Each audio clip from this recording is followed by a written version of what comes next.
Hey, what's going on, you guys? Your girl is back. If you don't know who I am, I'm Prissy. If you haven't subscribed, please subscribe. Click those likes up button. And today is Saturday. You know, it's a nice day. I don't know why the lighting. I have my light, but I guess it's just not popping how I wanted to. Well, you know what? Hold on, let me see if I can fix this for y'all. Yeah, I still got my Christmas tree up. Don't judge me. Because every day is Christmas over here to me. Hello, somebody. Okay, so let's see if this helps. So, anyways, did I smell my eyebrow? Let me just get into it. So, I thought about it. I was like, okay, in my self-love journey, don't worry, it will be back on tomorrow. Yeah, I'm going to post on that. But today, I just feel like talking about my ex. And it is a crazy story, but I'm going to just get into it. So, you know, in my self-love journey, I talked about, what did I talk about? I had spoke about him. And just like, you know how you be thinking about people and everything else and whatever. So, they always say when you think of somebody or whatever, they be on your mind 9 times out of 10, they thinking about you too. So I was just like really feeling so down and just not feeling myself. And he was running across my mind and everything else because I haven't heard from him in a couple of months. So, no, it's been more than a couple of months. Let's say 6 to 8 months. So, anywho, so I was like, if I could remember his number, then it was meant to, you know, to call him. Because I really don't remember numbers by heart. And I remember the last time I tried to remember his number by heart, I ended up calling somebody else. So I just took it like, if I'm meant to call him, then this number is going to come up. So I called. And so when he picked up, he was like, okay, 832. That has to be. He was like, said, tell me this is not who I think it is. And I started laughing. He was like, Geraldine, because we lived in two different states and stuff like that. And so I was like, I'm so glad that I remembered your number and everything else. I say, you've been running across my mind. So, well, before I told him that, I was like, you know, I remembered your number. And he was like, tell me this not a dream. Tell me this not a dream. Somebody need to come pinch me, just drama. So I'm like, it ain't a dream, it's reality. You know, I'm calling you. What's up? So he was just telling me the things that he was going through and everything else. And he was like, he glad he heard from me. So in the process of all of this, I started to feel so good about everything. Because he was like, you know what? We didn't have no problems. He was like, you know, I was happy with you and everything else. He was like, it's just the distance that got us. And I was like, exactly. You know, I understand, yada. And so, you know, I was just, you know, trying to see how, you know, his dad was doing and everything else. He was telling me things about that. And so in the process of this, like every day we just started talking. And then he was telling me, you know, some things that was going on. And he was like, he's ready for a change. And, you know, he wanted to finally move to Houston because what was holding him back was, you know, his mom and everything else. She was sick at the time and he couldn't leave. But unfortunately, sorry for his loss, his mom passed. So he was like, it's nothing else in the state he's in. He's in the process of thinking about moving and everything else. So I was just like, oh, yes, like, you know, finally things are rolling. You know, I was happy with this person. I was in love with this person and everything else. So in the process of all of this, you know, us, you know, start back getting on good terms. And it just felt so right. And, you know, I was even excited. Like I told, you know, my cousins. And they was like, man, this is just probably y'all final, you know, y'all time to really just be together and everything else. I'm like, yeah, you know, because in the process of all this, all I thought about was like, you know, just about me being in a position to have what I really wanted.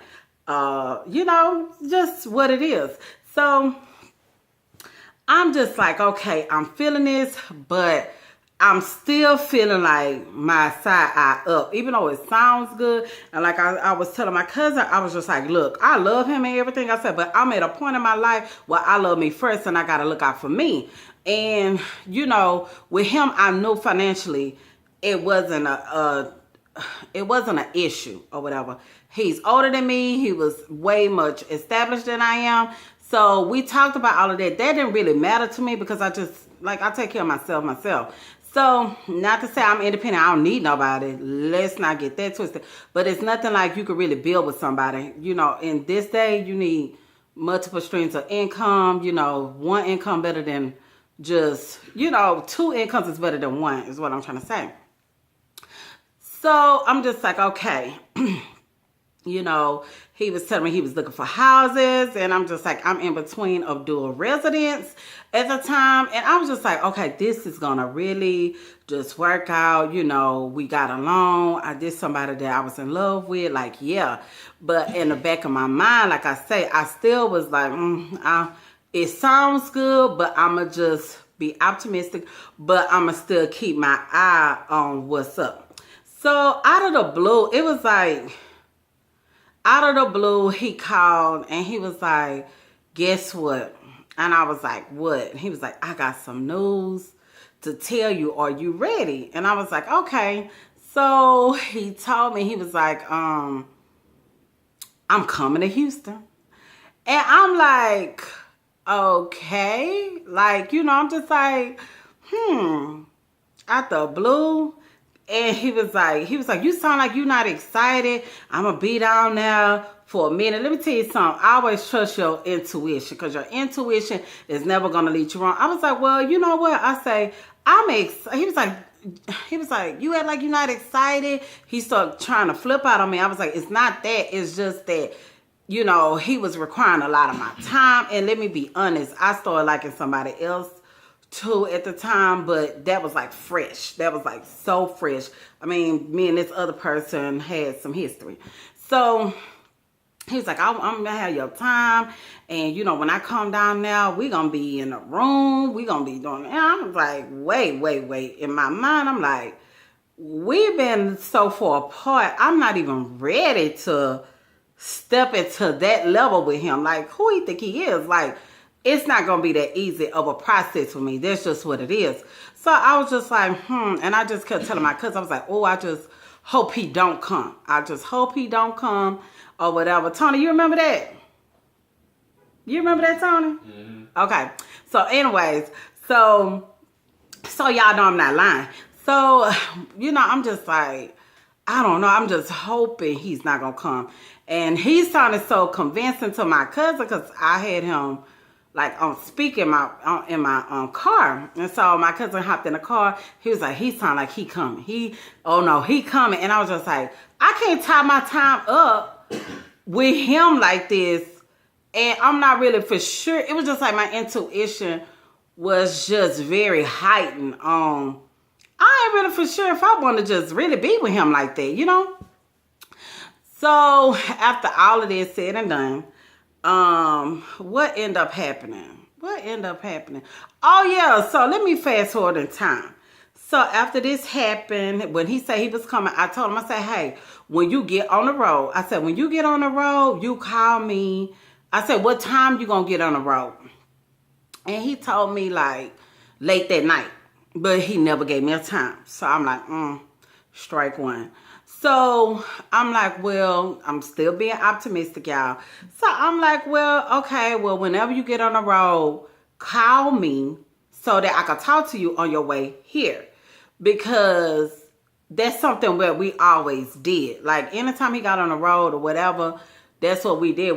I would talk to him until, you know, he come here and everything else. And when he went off to work or whatever, it was just like, that's what we did because he worked in another state as well. So, you know, that all stuff. So anyway, so that's just something that we did. So I'm just like, for him to not tell me what time he's getting on that road, I already told me everything that I need to know, but I'm still giving him the benefit of the doubt. So I'm like, it's fishy. Okay, so then that night came. You turn your phone off. Your phone was off. Like, you cut it off. So I'm like, okay, strike two. Strike three, I called you that morning. Your phone was off. You know, I'm just like, okay, if you supposed to be getting here that night or whatever, like, I guess that Friday night or however it was, and your phone off, like, why is it off in the morning? Like, I know his pattern. Even though we ain't been together in years, I know his pattern on what he do on that road. So I'm like, okay, I'm not going to worry about it. So that day, like, I called him. I was like, hey, just calling to see if you made it to Houston. You know, just let me know. Yeah. So didn't get no answer. So I was like, I'm just a little worried about you. You know, let me know what's up, you know, whatever. So all of a sudden I get this random text talking about chill out lady. He's in a hospital or something. And I'm like, chill out lady, who is this? So he was like, gave his name. I'm his brother. And I say, you don't have the right to tell me to chill about anything. I say, because your brother was the love of my life. So I'm like, okay.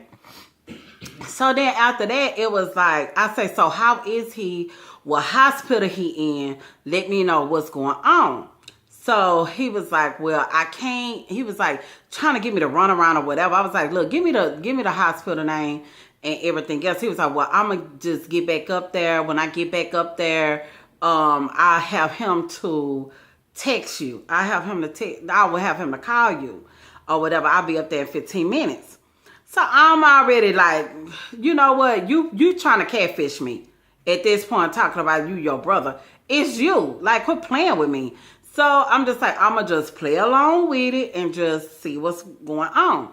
So finally, after those things, I said, well, I said something kind of rude. I know I was rude because at this point I'm hot about the situation.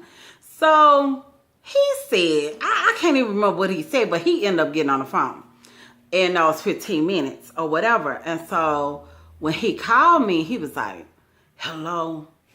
I say, yes, hello. And I don't want to put his name out. I'm going to say Mr. X. I said, hello, yes, Mr. X, you know, whatever. And he was like, yeah. He was like, Jordan, you know, he was like, what's going on? I was like, no, you tell me what's going on. He was like, I've been in an accident. I've been in a bad accident. I said, when? You know, because at this point, I need answers. But I was on my way down there to see you. I say, okay, so what happened? You hit somebody or somebody hit you? I don't remember, man. I don't remember. I don't know. What's with the questions? I say, because I'm trying to figure out what's going on. And I say, you know what? I say, this better be true. I said, what hospital you at? He gave me some name, like I really know. But I was going to look it up. And then I say, well, the hospital, I said, what's the address? I said, because I'm coming down now. And I say, when I come down now, you better be in a hospital. If not, I'm going to kick your ass myself. Like, I'm just so mad. And I never talked to him like that. Like, we've never had this kind of falling out or nothing like that. Because whenever I would get so riled up, he'll stop me and be like, you know, calm down. And I'll calm down and be like, you know what? I'm going to let it go. It's not that deep.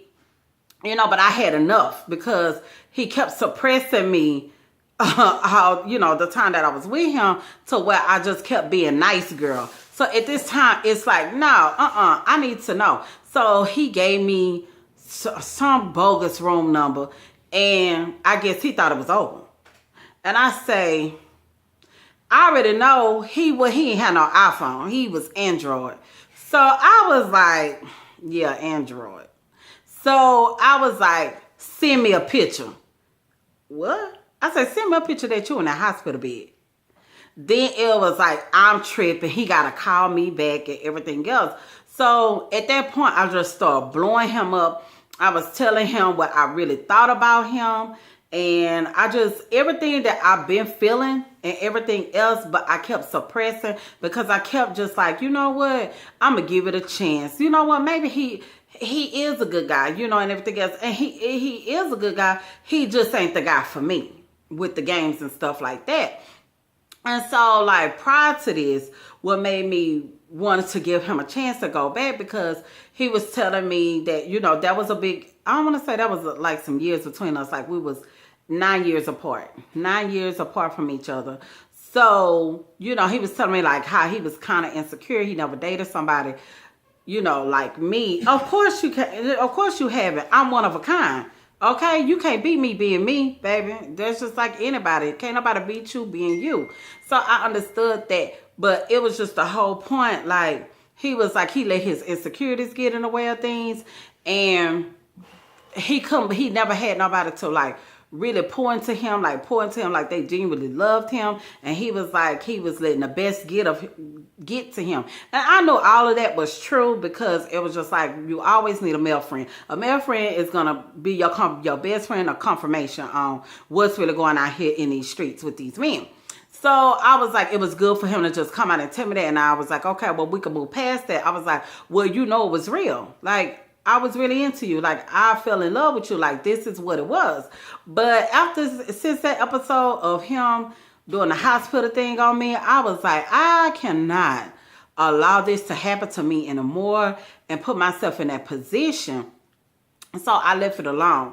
But that is just part one of that story. And then when I come back, I'm going to give y'all another story on what I learned out of that breakup. Okay? But hopefully y'all enjoyed this or whatever. And I'm glad that I put it out there because he's a jokester. Ain't nothing but a clown. But hopefully he'll join the circus somewhere. All right. Talk to y'all later.